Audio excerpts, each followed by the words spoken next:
باللہ السمیع العلیم من الشیطان اللعین الرجیم بسم اللہ الرحمن الرحیم الحمد للہ الملک الحق المبین المتصاغر لعظمتہ جبابرۃ الطاغین المتخاضع لکبریائہ عطاة المتمردین المعترف بربوبیتہ سائر الخلق اجمعین والصلاة والسلام والتحیۃ والاکرام علی اشرف النبیین وخاتم المرسلین سیدنا و مولانا ابی القاسم محمد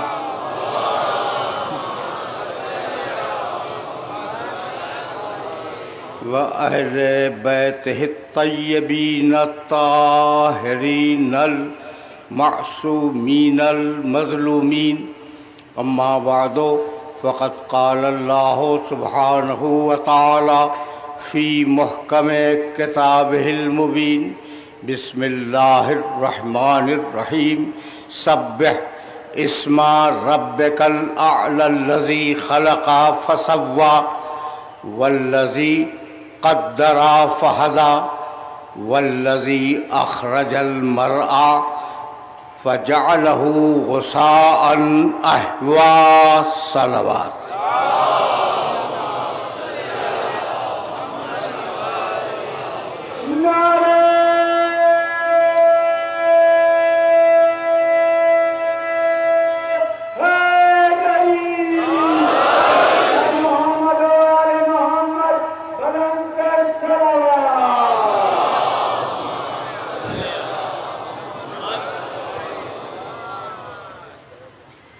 عزیزان محترم، ہم نے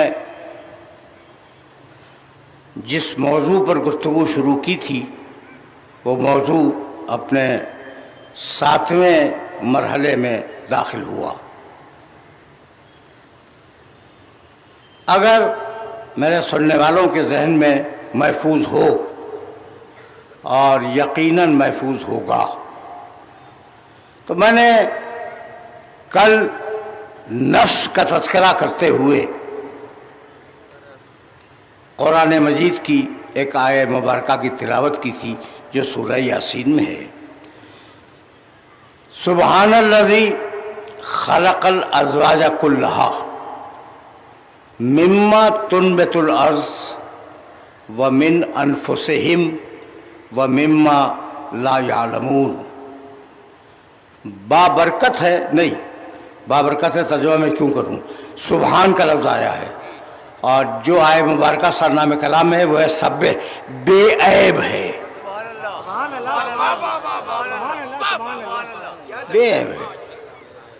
سبحان الذی خلق الازواج کلہا، وہ خلق کرنے والا بے عیب ہے جس نے سارے جوڑے پیدا کیے۔ خلق الازواج کلہا، سارے جوڑے پیدا کیا۔ مما تنبت الارض، زمین سے، ومن انفسہم، نفس سے، ومما لا یعلمون، اور ایک شے اور ہے جسے تم نہیں جانتے، اس کا نام روح رکھ لو۔ تو ہر انسان میں 3 چیزیں پائی جاتی ہیں: جسم، نفس اور روح۔ پڑھے لکھوں کی خدمت میں یہ جملہ عرض کرنے جا رہا ہوں کہ بھائی جسم تو میں نے دیکھا، میں آپ کا جسم دیکھ رہا ہوں اور آپ میرا جسم دیکھ رہے ہیں۔ کبھی آپ نے میری روح دیکھی؟ میں نے تو آپ کی روح نہیں دیکھی۔ اچھا چلو بھائی روح کو چھوڑو، روح نظر نہیں آتی۔ کبھی کسی کا نفس دیکھا آپ نے؟ نفس بھی نظر نہیں آتا۔ تو ہر انسان میں دو غیب ہیں اور پھر بھی غیب کا منکر ہے.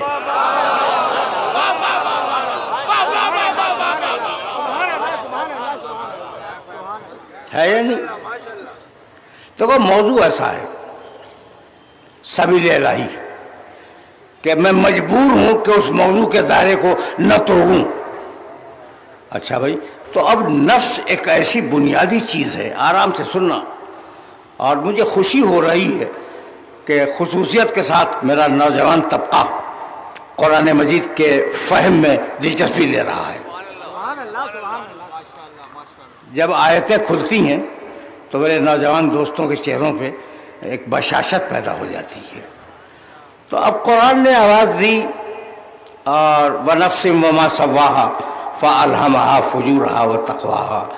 دیکھو بھائی، ہم نے بہت اچھا نص بنایا ہے اور اسے فجور کی بھی صلاحیت دے دی ہے، تقوی کی بھی صلاحیت عطا فرما دی ہے. سورہ روم میں 30واں سورہ قرآن مجید کا 2 مسلسل آیتوں میں پروردگار نے اپنے ماننے والوں کو یہ ارشاد فرمایا کہ بھئی غور بھی تو کرو، نفس ہے کیا. یعلمون، بہت توجہ سے آیتیں سنو. آیت کا ایک ایک لفظ پالیسی ہوتی ہے. قرآن مجید جب بول رہا ہو تو ہر لفظ پالیسی ہے. یعلمون ظاہراً من الحیات الدنیا، 7ویں اور 8ویں آیت سورہ روم کی. یعلمون ظاہراً من الحیات الدنیا، یہ جو دنیا والے ہیں نا، یہ دنیا کی ظاہری زندگی کا علم بخوبی رکھتے ہیں. مشینیں بنا لیں گے، زمان و مکان کی تنابیں کھینچ لیں گے، فاصلوں کو ختم کر دیں گے. یعلمون ظاہراً من الحیات الدنیا، یہ دنیا کے ظاہر کو تو خوب جانتے ہیں. وَهُمْ عَنِ الْآخِرَةِ هُمْ غَافِلُونَ، لیکن اب میں کیا کروں کہ یہ آخرت سے غافل ہیں. بات کیا ہے سنو. اولم يتفکروا فی انفسہم ما خلق اللہ السماوات والارض وما بینہما الا بالحق واجل مسمى. بہت نہیں روکوں گا، لیکن بات نفس پہ آ گئی ہے تو تھوڑا سا نفس تو سن لو نا کہ نفس ہے کیا. نفس کیا ہے؟ اس لیے کہ یہ لفظ قرآن مجید میں بہت زیادہ استعمال ہوا ہے. تو یہ اولم یتفکروا فی انفسہم، یہ اپنے نفسوں میں غور کیوں نہیں کرتے؟ دعوت دی ہے کہ اپنے نفسوں میں غور کرو. اولم یتفکروا فی انفسہم ما خلق اللہ السماوات والارض وما بینہما، اللہ نے آسمان و زمین میں جو کچھ پیدا کیا اور آسمان و زمین کے درمیان جو کچھ بھی پیدا کیا، الا بالحق، ایک منصوبے کے ساتھ پیدا کیا. ٹھیک، وَأَجَلٍ مُّسَمَّى، اور ایک معین مدت کے لیے پیدا کیا. تو اب وہ منصوبہ بتوجہ ہے، اس کائنات کا ایک منصوبہ ہے اور اس کائنات کی ایک مدت ہے. تو کبھی یہ بھی تو سوچو کہ اس کائنات کی جب مدت تمام ہوگی تو ہوگا کیا؟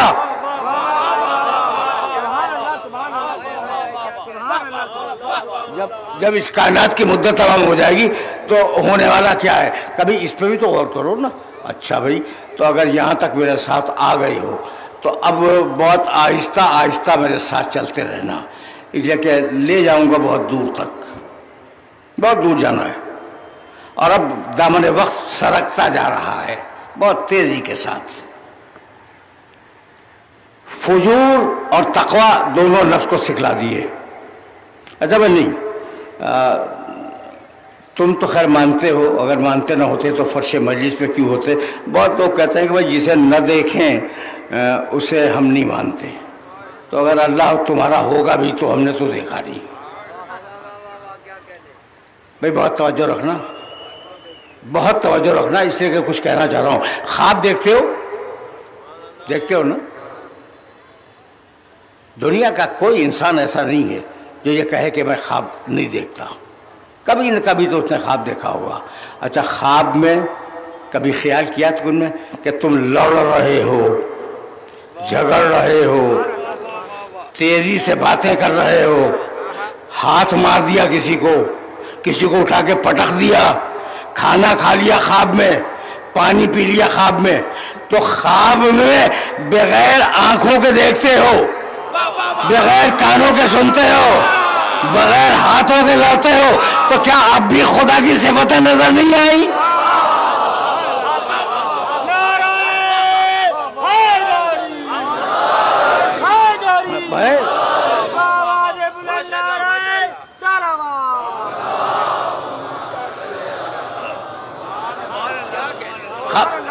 خواب ایک مستقل حجت ہے بھائی، بہت توجہ ہے، خواب ایک مستقل دلیل ہے وجود خدا پر. لیکن اب میں روکوں گا اور آپ سے پوچھ رہا ہوں، مجھے بتلائیں کہ بھائی نفس جسم میں کہاں پر ہے؟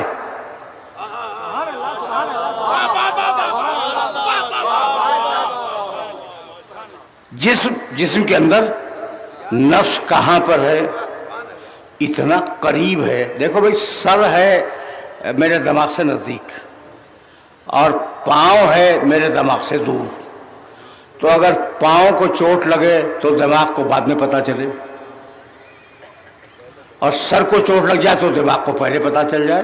یہ جگہ نزدیک ہے نا، ایسا ہوتا ہے، ایک ہی وقت میں خبر ہوتی ہے بھی اور ہر جگہ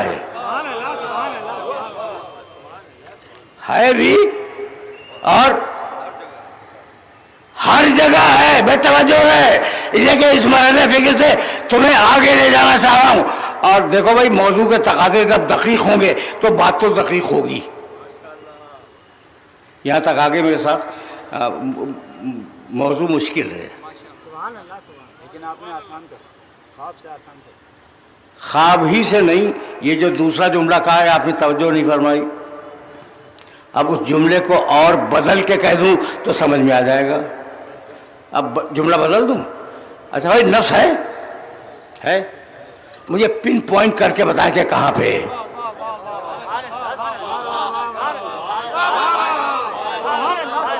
مجھے پن پوائنٹ کریں کہ نفس آپ کے اندر کہاں پہ ہے.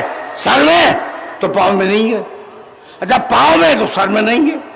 کبھی ہے تو بھائی جگہ کہاں ہے؟ کہاں جگہ ہے؟ بات مکمل کر دی میں نے.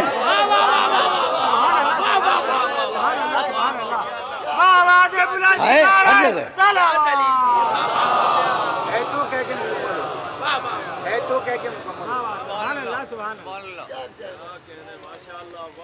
توجہ ہے نا. اچھا تو اب ایک بہت بڑا فلسفی گزرا ہے، اس کا نام لے کے تمہاری سماعتوں کو بوجھل کیوں کروں. اس نے ایک جملہ کہا اور وہ جملہ اس قابل ہے کہ تمہیں کوٹ کروں، تمہیں پیش کروں اس جملے کو اور پھر میں آگے بڑھ جاؤں. کہنے لگا کہ میں جب بھی دنیا میں کوئی کام کرتا ہوں تو اپنے ارادے سے کرتا ہوں. میرے پاس ارادہ ہے، کھاؤں کھا لیتا ہوں، میرا ارادہ ہوا کھانے کا کھا لیا، ارادہ ہوا پینے کا پی لیا، ارادہ ہوا سونے کا میں سو گیا. تو مجھے یہ اندازہ ہو گیا کہ جو کام بھی دنیا میں ہو رہا ہے وہ ارادے سے ہو رہا ہے. تو میں جو خلق ہوا وہ کس کے ارادے سے؟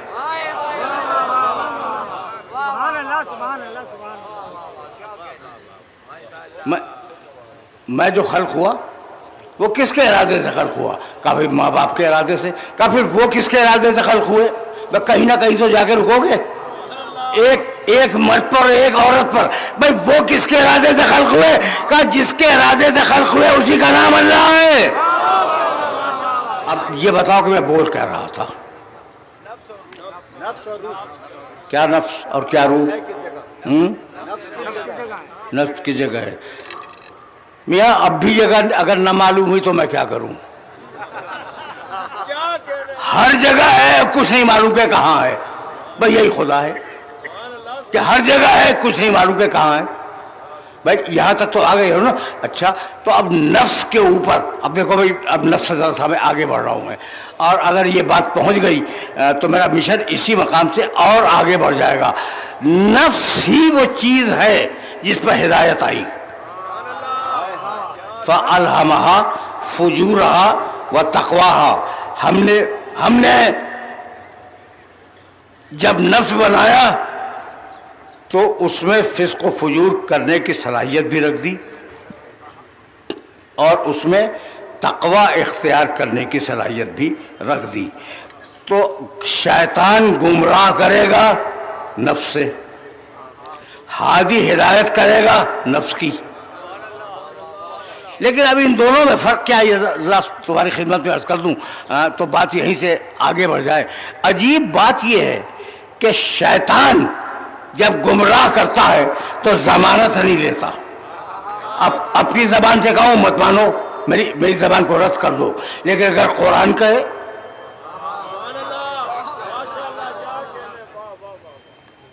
تو پھر قرآن کو تسلیم کر لو. شیطان دیکھو، ہادی کا الٹا ہے شیطان، شیطان کا الٹا ہے ہادی. اگر شیطان سمجھ میں آ گیا تو ہادی تمہاری خود بخود سمجھ میں آ جائے گا. شیطان کے لیے جانتے ہو سورہ حشر 59واں سورہ قرآن مجید کا، اور اس کی 16ویں آیت. شیطان انسان سے کہتا ہے اکفر، کافر ہو جا. آیت کا ترجمہ کر رہا ہوں، اکفر کافر ہو جا. فلما کفرا، شیطان کے کہنے سے وہ کافر ہو گیا. لما کفرا، جب وہ کافر ہو گیا. قالا انی بریء منک، تو کہتا ہے کہ لعنت ہو تیرے اوپر، میرے کہنے سے کافر ہو گیا. یعنی عجیب آیت ہے. اکفر فلما کفرا قالا انی بریء منک انی اخاف اللہ رب العالمین. میں تو اللہ کا خوف رکھتا ہوں، رب العالمین کا خوف ہے میرے اندر. تو خوف، بھائی توجہ ہے، خوف رکھتا ہے ابلیس، رکھے یا نہ رکھے اظہار کرتا ہے. تو کسی کے تقوی پہ اعتبار نہ کرنا جب تک اسے جانچ نہ لو. انی اخاف اللہ رب العالمین، میں تو اللہ سے ڈرتا ہوں جو عالمین کا رب ہے. تو ضمانت نہیں لیتا، کافر ہو جا، ضامن میں نہیں ہوں. تو اب اسے الٹ دو، ہادی وہ جو ہر قدم پہ ضمانت لے. ہادی وہ جو ہر قدم پر ضمانت لے. ازبق ابن نباطہ علی کے بہترین شاگرد بیمار ہوئے مرض الموت میں، علی گئے عیادت کے لیے. علی کو دیکھ کے ازبق رونے لگے. سننا بھائی، اب دیکھو ہادی وہ جو ضمانت لے. ازبق تمہارے رونے کا سبب کیا ہے؟ علی کے چہرے کو دیکھا رونے لگے. کہا ازبق تمہارے رونے کا سبب کیا ہے؟ کہا یا امیر المومنین خوف المطلع، کیا ہونے والا ہے کچھ نہیں معلوم، بخشا جاؤں گا نہیں بخشا جاؤں گا. یہ تمہارے لیے مقام عبرت ہے. علی کا بہترین ساتھی، علی کے ساتھ رہنے والا، خوف خدا کتنا ہے نہیں معلوم، بخشا جاؤں گا یا نہیں بخشا جاؤں گا. علی اپنی کرسی سے اٹھے اور اپنا داہنا ہاتھ ازبق کے سینے پر رکھ دیا اور کہا ازبق مت گھبراؤ، جب قیامت کا دن ہوگا تو ہم تمہیں بخشوا لیں گے. جب قیامت کا دن ہوگا تو ہم تمہیں بخشوا لیں گے. جاؤ، ابن ابی الحدید معتزلی میرے فرقے کا عالم نہیں ہے، اس نے یہ جملے لکھے ہیں، ان میں دیکھ لینا کہ جب قیامت کا دن ہوگا تو ہم تمہیں بخشوا لیں گے. پوری دنیا کی تاریخ میں نگاہ ہے. یاد رکھنا کہ تاریخ میں بڑے بڑے فقہا گزر گئے، بڑے بڑے خلفاء گزر گئے، بنی عباس کے، بنی امیہ کے بڑے بڑے فقیہ گزر گئے، بڑے بڑے عالم گزر گئے، بڑے بڑے صوفیاء کرام گزر گئے.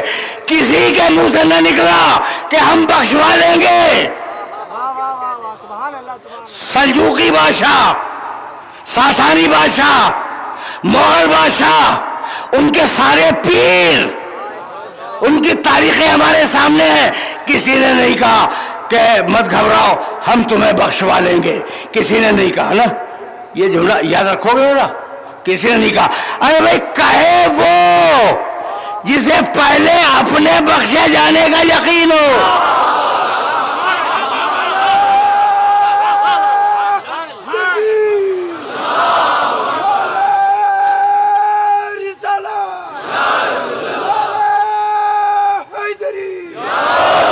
یہ بڑا عجیب سلسلہ فکر ہے جہاں میں اپنے سننے والوں کو لے کے آ گیا. تو اب تلخیص ہو رہی ہے گفتگو کی کہ ہم نے نفس بنایا، نفس کو بہترین بنایا، اپنے وجود کی دلیل رکھ دی تمہارے نفس کے اندر، فَأَلْهَمَهَا فُجُورَهَا وَتَقْوَاهَا. اور اس کے بعد پھر اب قرآن نے آواز دیا فَحَسِبْتُمْ. اب فکر آگے بڑھ رہی ہے. شاہ صاحب یہ مسلسل خط فکر ہے جو پہلی محرم سے شروع ہے، اور اب ظاہر ہے کہ تدریجاً ہم آگے بڑھ رہے ہیں. افحسبتم انما خلقناکم عبثا وانکم الینا لا ترجعون. کیا تمہارا گمان ناقص یہ ہے؟ دیکھو میں متصل ہوں اپنی ساری تقریروں، پچھلی ساری تقریروں سے متصل ہوں. کیا تمہارا خیال یہ ہے افحسبتم انما خلقناکم عبثا کہ ہم نے تمہیں بے مقصد پیدا کیا؟ وَأَنَّكُمْ إِلَيْنَا لَا تُرْجَعُونَ. اور کیا یہ سمجھتے ہو کہ ہماری طرف تمہیں واپس نہیں آنا؟ بھائی قرآن ہے، کیا تمہیں ہماری طرف واپس نہیں آنا؟ تو ہر ایک کو جانا ہے، توجہ ہے. اور اب جب جانا ہے تو موقف سوال میں جانا ہے. اب یہاں میں روک رہا ہوں. اب انسان کو کیا دیا؟ ہوا سے خمسہ. آنکھ سے دیکھو، کان سے سنو، ہوا سے خمسہ دیے. اور ہوا سے خمسہ کو کیا دیا؟ کچھ اور دیا. دیکھو اب انسان کو ہوا سے خمسہ دے دیے کہ اگر انسان کا جسم بغاوت کرے تو ہوا سے خمسہ اسے کنٹرول کر لیں. ہمارا جسم اگر بغاوت کرے تو ہوا سے خمسہ اسے کنٹرول کریں. لیکن اب تم سے سوال کروں گا، اگر ہوا سے خمسہ بغاوت کریں تو اب آپ کا مشورہ کیا ہے؟ آپ کا مشورہ کیا ہے؟ سامنے کی بات ہے کہ اگر ہوا سے خمسہ بغاوت کریں تو انہیں عقل کنٹرول کرے گی. بھائی جسم کو کنٹرول کریں گے ہوا سے خمسہ، اور ہوا سے خمسہ کو کنٹرول کرے گی عقل. اب میرا سوال رکے گا نہیں. اور اگر عقل بغاوت کرے تو عقل کی بغاوت کو کنٹرول کرنے کے لیے کوئی نہ کوئی تو چاہیے. بس اسی کنٹرول کرنے والے کا نام ہے محمد رسول اللہ.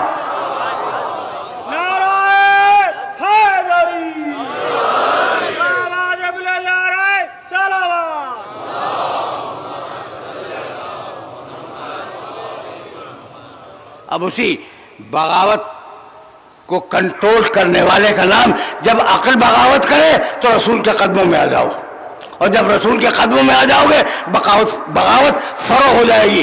اب میں جملہ اپنے سننے والوں کی خدمت میں عرض کروں. بھائی دیکھو خدا کی قسم، یہ جو جس کا نام ہے نا ابو لہب، پہچانتے ہو؟ بسم اللہ الرحمن الرحیم. تبت یدا ابی لہب وتب ما اغنی عنہ مالہ وما کسب سیصلی نارا ذات لہب وامرأتہ حمالۃ الحطب فی جیدہا حبل من مسد. پورا چھوٹا سا سورہ تھا، میں نے پورا سورہ پڑھ دیا. تبت یدا ابی لہب وتب، ٹوٹ جائیں ابو لہب کے دونوں ہاتھ. کوسنے دے رہا ہے اللہ. کوسنا سمجھتے ہو؟ بھائی جس کا بس نہیں چلتا وہ کوسنے دیتا ہے.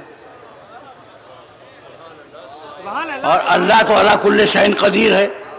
کیا سمجھانے کے لیے کوسنے دے رہا ہوں، سمجھانے کے لیے کہ ابو لہب کے دونوں ہاتھ ٹوٹ جائیں. اب تو میں پوچھوں گا اپنے سننے والوں سے کہ بھائی ابو لہب کی دونوں آنکھیں کیوں نہ پھوٹ جائیں؟ ابو لہب کی دونوں آنکھیں پھوٹ جائیں یہ تو نہیں ہے. اچھا ابو لہب کی دونوں ٹانگیں ٹوٹ جائیں یہ بھی نہیں ہے. ابو لہب کے دونوں کان بہرے ہو جائیں یہ بھی نہیں ہے. ابو لہب کے دونوں ہاتھ ٹوٹ جائیں تو ابو لہب کے ان ہاتھوں نے تقصیر کیا کی تھی؟ کچھ نہ کچھ تو کیا ہوگا.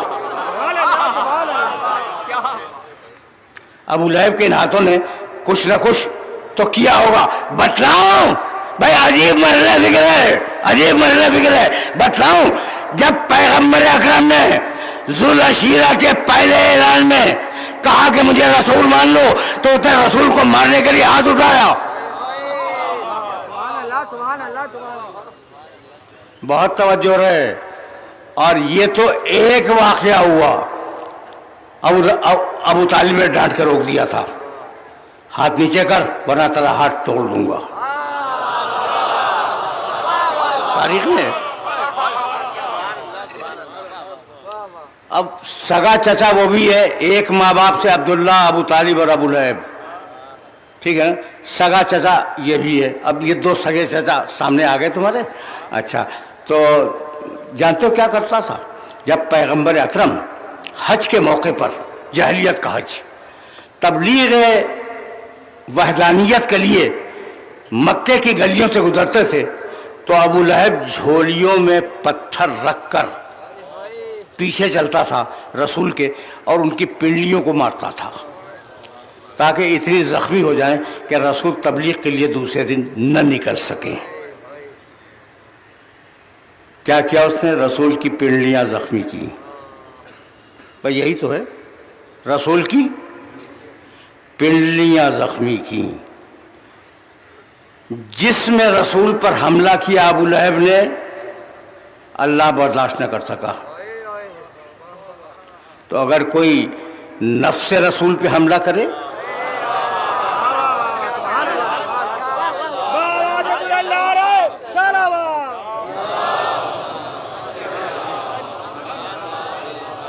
تو نسل کچھ نہیں، فخر نہ کرنا کسی قوم میں ہونے پر۔ دیکھو قرآن مجید نے آواز دی، اور بہت برمحل یہ آیت مبارکہ پڑھ رہا ہوں میں کہ یا ایھا الناس انا خلقناکم من ذکر و انثی وجعلناکم شعوبا وقبائل لتعارفوا ان اکرمکم عند اللہ اتقاکم۔ اے انسان، اے لوگو، اے آدم کے بیٹو، ہم نے تمہیں ایک مرد اور ایک عورت سے پیدا کیا، وَجَعَلْنَاكُمْ شُعُوبًا وَقَبَائِلَ، اور ہم نے تمہیں قوموں میں اور قبیلوں میں تقسیم کیا، تعصب کے لیے نہیں، لِتَعَارَفُوا، تاکہ پہچانے جاؤ۔ یہ ہے قرآن کی پالیسی۔ نہ کوئی قوم، نہ کوئی قبیلہ، سب انسان، اور قوموں میں اور قبیلوں میں اس لیے تقسیم ہوئے کہ تم ایک دوسرے کو پہچان سکو، ایک دوسرے کی شناخت ہو سکے۔ اِنَّا اکرمکم عند اللہ اتقاکم، تم میں صاحب عزت وہ ہے اللہ کی نگاہ میں جو صاحب تقوی ہو۔ تو نسل کی کوئی حیثیت نہیں، قوم کی اسلام میں کوئی حیثیت نہیں، قبیلے کی اسلام میں کوئی حیثیت نہیں۔ اچھا، تو رنگ کی حیثیت ہوگی؟ نہیں، رنگ کی بھی حیثیت نہیں ہے۔ وہ کالا تھا جو لوگوں کو اذان کے لیے بلا رہا تھا۔ سبحان اللہ، سبحان اللہ، سبحان اللہ، سبحان اللہ۔ نعرہ حیدری، نعرہ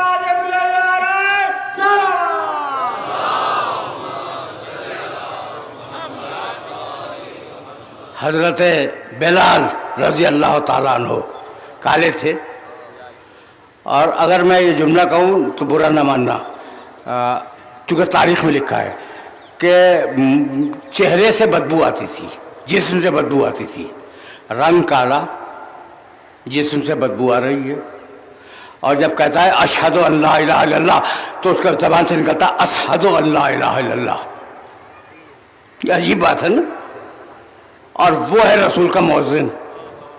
میں کوئی گورا عرب اٹھتا اور کہتا کہ یا رسول اللہ، یہ کس کالے کو آپ نے ہم پر مسلط کر دیا؟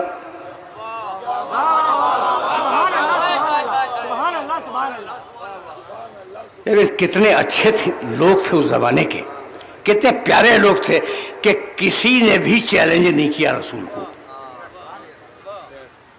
دبی زبان سے کسی بزرگ نے کہا تھا کہ یہ تو کہتا ہے اشہد ان محمد رسول اللہ، تو مسکرا کے رسول نے جواب دیا تھا سین بلال شین عند اللہ، بلال کی سین اللہ کی نگاہ میں شین ہی ہے۔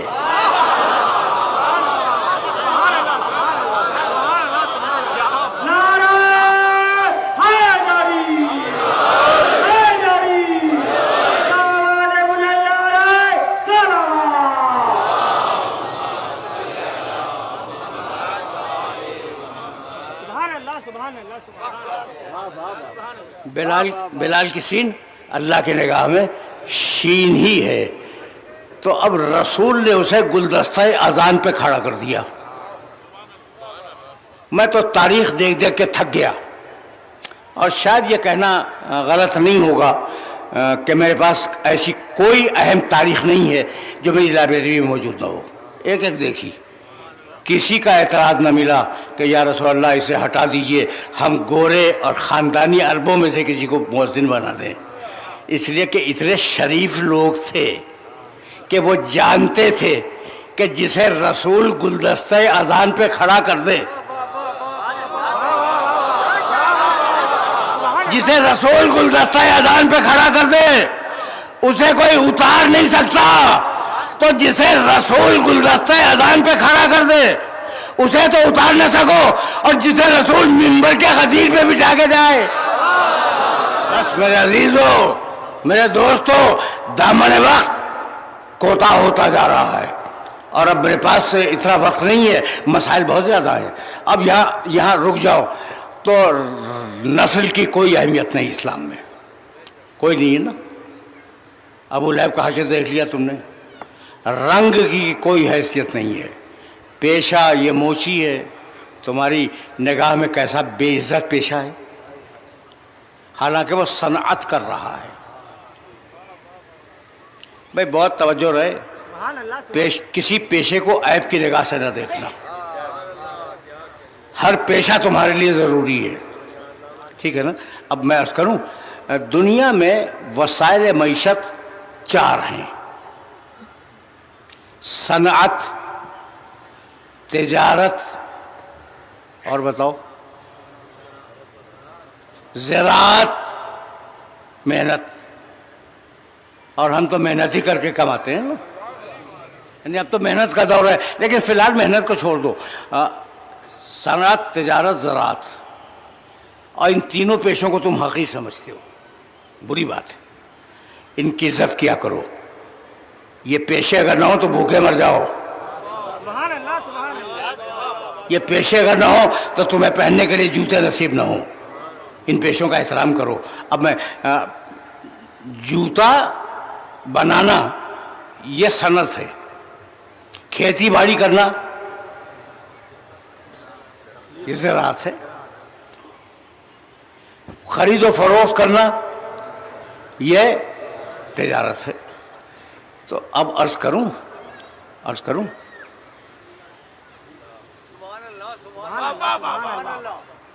خدا کی قسم سننا بھائی، سننا. تھوڑا سا وقت میرے پاس ہے، بہت مختصر وقت ہے، لیکن تھوڑا سا وقت تو ہے.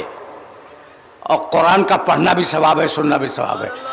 وَعَلَّمْنَاهُ، آیت سنو قرآن کی. عَلَّمْنَاهُ صَنْعَةَ لَبُوسٍ لَكُمْ. یہ جو داؤد کو ہم نے زرہ سازی کی صنعت سکھلائی، وہ ہم نے سکھلائی تھی، کسی اور نے نہیں.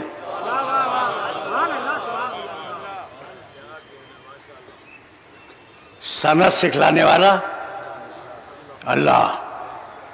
احترام کرنا صنعت کا. بہت توجہ رہے.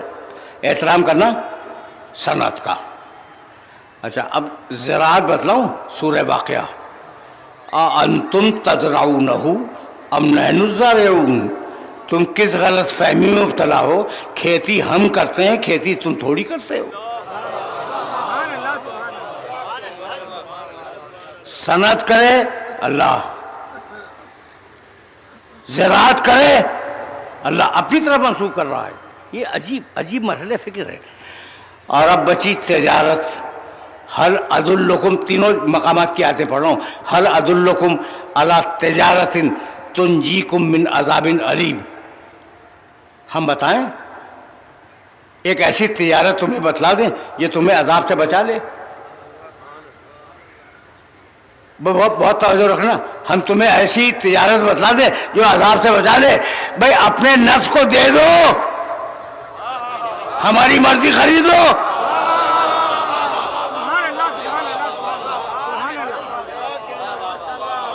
اپنے نفس کو دے دو، ہماری مرضی خرید لو. اب کیسے یہ ممکن ہے؟ بھائی صنعت، اس کی اہمیت تم نے دیکھی، زراعت تم نے اس کی اہمیت دیکھی، آیتیں میں نے پڑھی ہیں. تجارت تم نے اس کی اہمیت دیکھی، لیکن میں نے علی کے کردار میں دیکھا رسول کی جوتی ٹانکتے ہوئے سند کی، رسول کی جوتی ٹانکتے ہوئے سند کی، یہودی کے باغ میں پانی دیتے ہوئے زراعت کی، میسم تمار کی دکان پر خرما بیچتے ہوئے تجارت کی،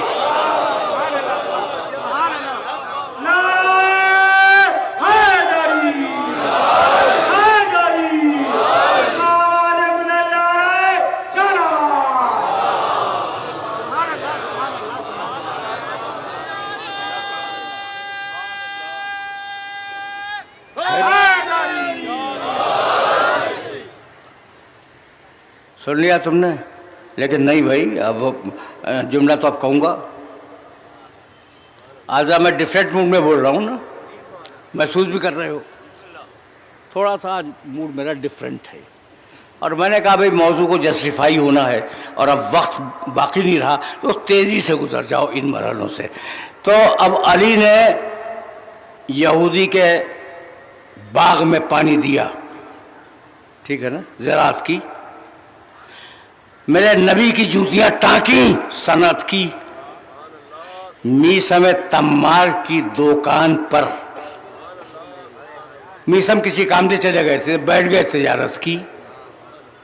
لیکن علی کی تجارت دوہری ہے، جوتا ٹانکا جاگتے ہوئے، پانی دیا جاگتے ہوئے، تجارت کی جاگتے ہوئے اور سوتے ہوئے۔ اگر جاگتے ہوئے دیکھنا ہو تو میسم کی دکان پہ دیکھو، اور اگر علی کو سوتے ہوئے تجارت کرتے دیکھنا ہو تو بستر رسول پہ دیکھو۔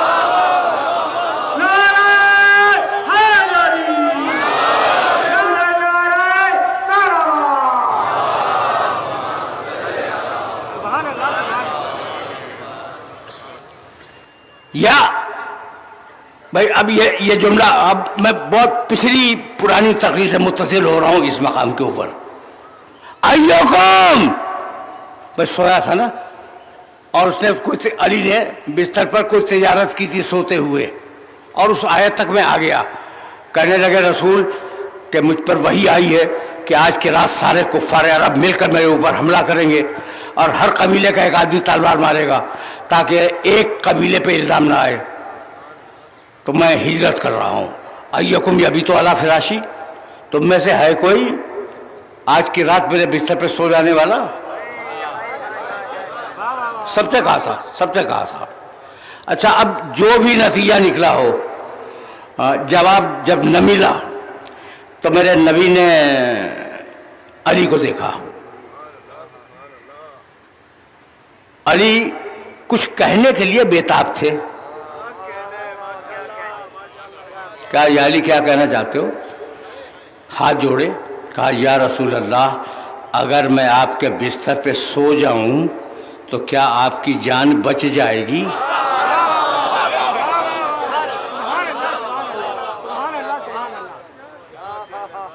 کہا ہاں یا علی، ہاں یا علی، اگر تم میرے بستر پہ سو جاؤ تو میری جان بچ جائے گی۔ یہی تو کہلوانا چاہ رہے تھے۔ پہنچ گئے اس مرحلہ فکر تک جو مرحلہ فکر آج معین تھا کہ ہاں اگر تم میرے بستر پہ سو گئے تو تمہاری جان، میری جان تمہارے سونے سے بچ جائے گی۔ یہی تو کہلوانا چاہ رہے تھے علی، یعنی اپنی جان کی فکر نہیں ہے، رسول کے جان کی فکر ہے۔ علی بستر رسول پہ سو گئے، اور ادھر سے آیت آئی، جاؤ قرآن مجید میں دیکھ لینا، اور جتنے مفسر ملے ان سب کی تفسیروں میں دیکھ لینا۔ وَمِنَ النَّاسِ مَن یشری نَفْسَهُ ابتغاء مرضات اللہ واللہ رؤوف بالعباد۔ بندوں میں ایک بندہ ایسا بھی ہے جو نفس کو بیچتا ہے، مرضی کو خریدتا ہے۔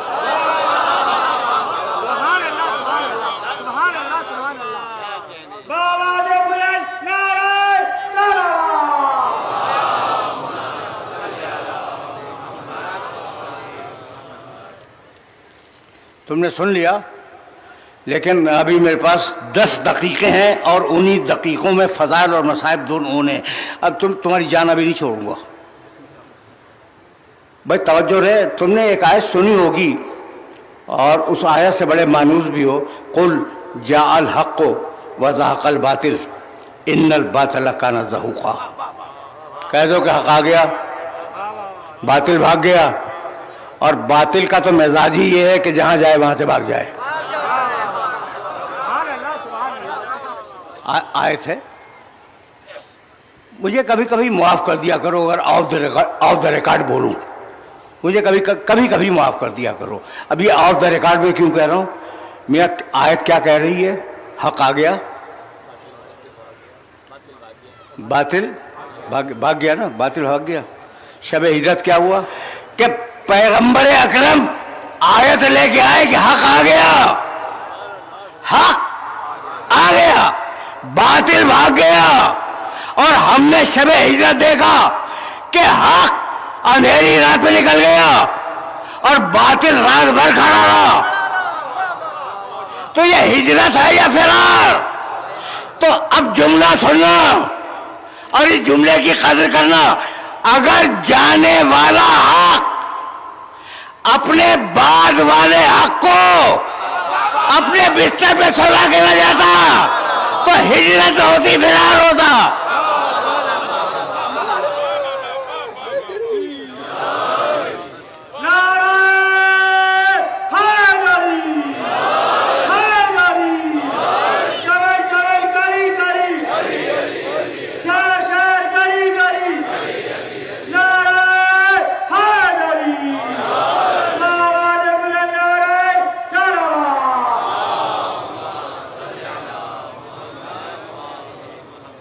یہ جملہ یاد رکھو گے نا، یہ پالیسی میکنگ جملہ ہے کہ اگر جانے والا حق اپنے بعد والے حق کو بستر پر سلا کے نہ جاتا تو واقعاً یہ ہجرت نہ ہوتی، فرار ہوتا.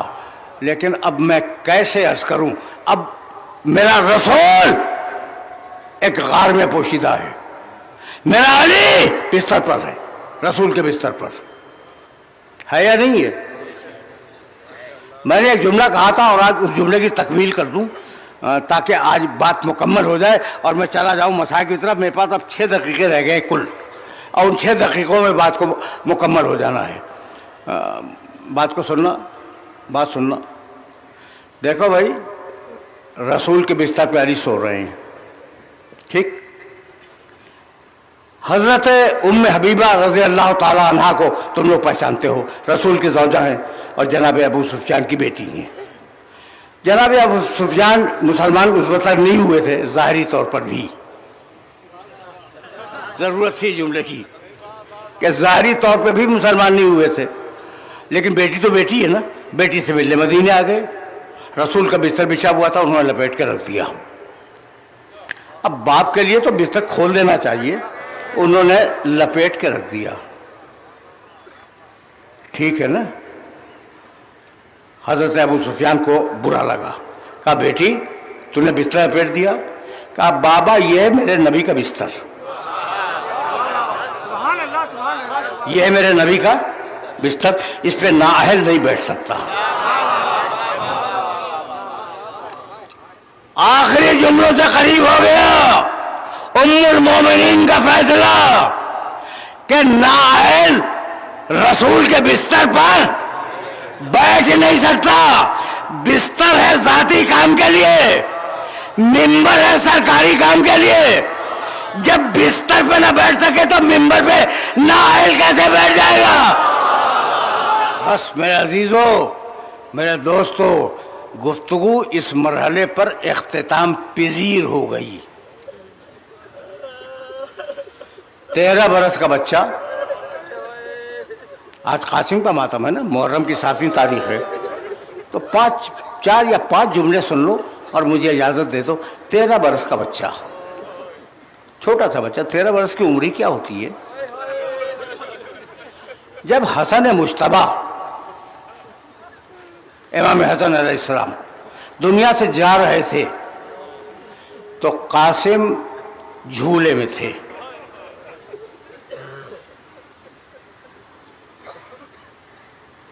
کہنے لگے ام فروا ذرا میرے بیٹے قاسم کو تو لاؤ۔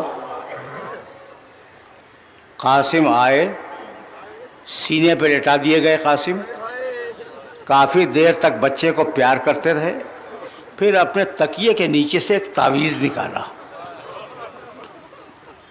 اور اس کے شانے پہ باندھ دیا اور کہا ام فروا اس تعویذ کی بھی حفاظت کرنا، اس بچے کی بھی حفاظت کرنا، اور اگر کبھی کوئی کڑا وقت آ جائے اس بچے پر تو کہہ دینا کہ اس تعویذ کو کھول کے پڑھ لے، اس میں اس کی پرابلم کا، اس کے مسائل کا حل ہوگا۔ ام فروا بچے کی بھی حفاظت کرتی رہیں، تعویذ بھی بچے کے گلے میں بندھا رہا، بازو پہ، کبھی بازو میں تھا کبھی گلے میں تھا، جب بڑا ہوا تو گلے میں آ گیا، وہ تعویذ رہا یہاں تک کہ عاشور کا دن آیا۔ اون و محمد گئے، زینب کے بیٹے، جب اون و محمد جا رہے تھے نا، وہ علی کا لاڈلا، وہ فاطمہ کا نور عین، وہ حسن کا نقش ثانی، نام تھا جس کا حسین۔